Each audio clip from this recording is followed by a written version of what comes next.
Hi guys, Dr. Eric Glass, Above and Beyond Chiropractic in Wentzville. And we're still right dead in the middle of fall sports season, even though on a day like today, it doesn't exactly feel like the fall. And it hasn't for probably a few weeks. We actually went swimming yesterday and it was about 93 over the course of this weekend. But it kind of brought to mind what I think is an incredibly important tip when it comes to young athletes and athletes of all kinds. And I think it's one that's followed pretty well a lot of times in the sporting fields and the football fields and baseball fields that I'm around, but it's proper hydration.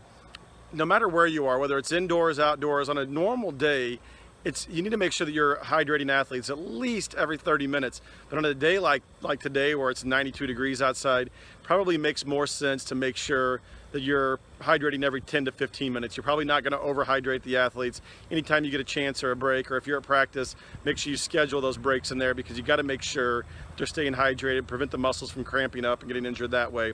Another incredibly important one is to make sure that in the hot days, it's another kind of good example, but make sure you're increasing your training gradually. It's funny how often somebody might come into my office and they say that their knees are hurting because they started running. And I say, well, how far did you run? And they go, I went 3 miles. And I said, how far were you running before that? Well, I wasn't running.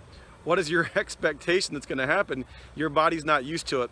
A good rule for that, I would say, is increase training, whether it be your pace, your time, your weight, by no more than probably 10% every week. And then you're probably going to be less risk for injury. And then the other incredibly important one is to make sure that when you're doing anything, whether it be, the big deal right now obviously is concussions and the issue with tackle football, but I think that it's so incredibly important in any sport to make sure you're using proper technique.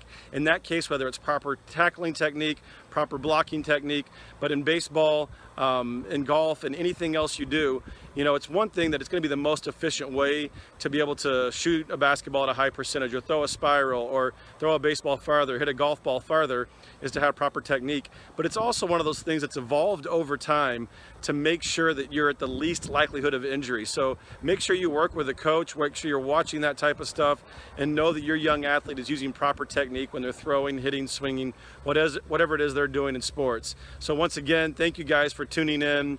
My name is Dr. Eric Glass, Above and Beyond Chiropractic in Wentzville. Thank you.